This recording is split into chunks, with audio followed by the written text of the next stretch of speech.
Was Earth infected?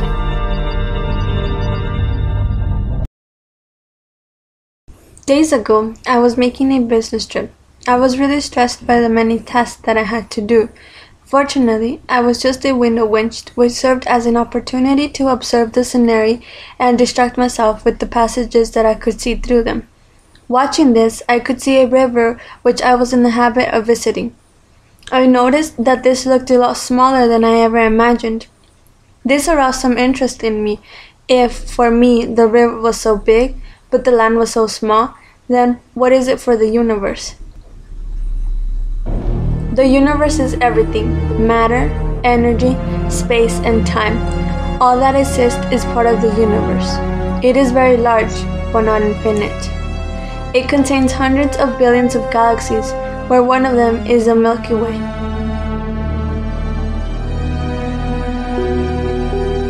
There, we can find more than 300 billion suns, where according to calculations by scientists, many of these planets may contain suns around, which in turn could harbor life forms, life on the edge of existence, life-changing, life with an intelligence that can be greater than the human.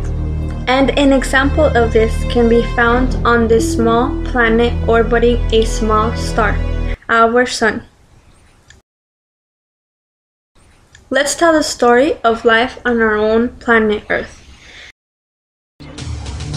Several theories could explain the origin of life on Earth. One of them, the most accepted theory today, is the physical-chemical. This theory is so named because it relies on physical and chemical conditions that existed on early Earth, and that made possible the emergence of life. But if we know that the universe is so immense, why are we so edge-centric and think that life is originated on Earth? No land could be the incubator of life from another point in the universe?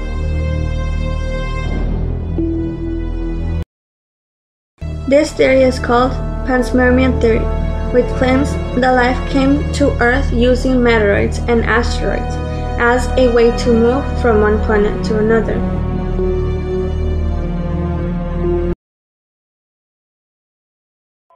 An asteroid is a rocky body, carbonaceous or metal, smaller than a planet and more than a meteoroid.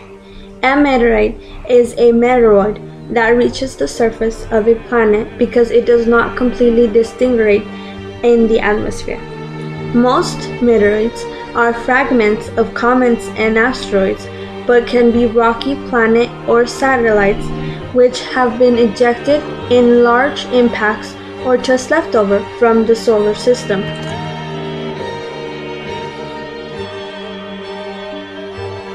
The most accepted explanation of this theory to explain the origin of life is that some living primitive, probably some bacteria, came from planet Mars.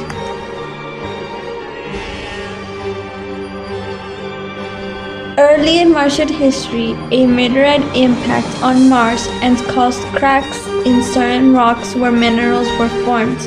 The supposed traces of life probably 3.6 billion years ago. Much later, a new impact launched these rocks into space. The radioactive nuclei created by radiation in space showed that the meteorite had traveled between planets during 16 million years.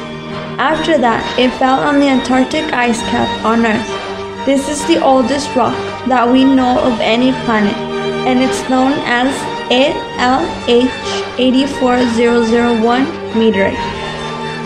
Different studies were made based on chemical and microscopic analysis of the meteorite falling from Mars to Earth at different cosmic impacts. On the surfaces of the rocks between meteorite fractures, polycycles aromatic hydrocarbon were found relatively abundant. They interpreted that those molecules are products of the organic molecules decomposition from live organisms. In addition, it was shown that these molecules are typical of the product meteoroid and not product of terrestrial pollution by various techniques. We also found some carbonate globules 50 millimeters in diameter, similar to those formed by the actions of bacteria in sweetwater lagoons.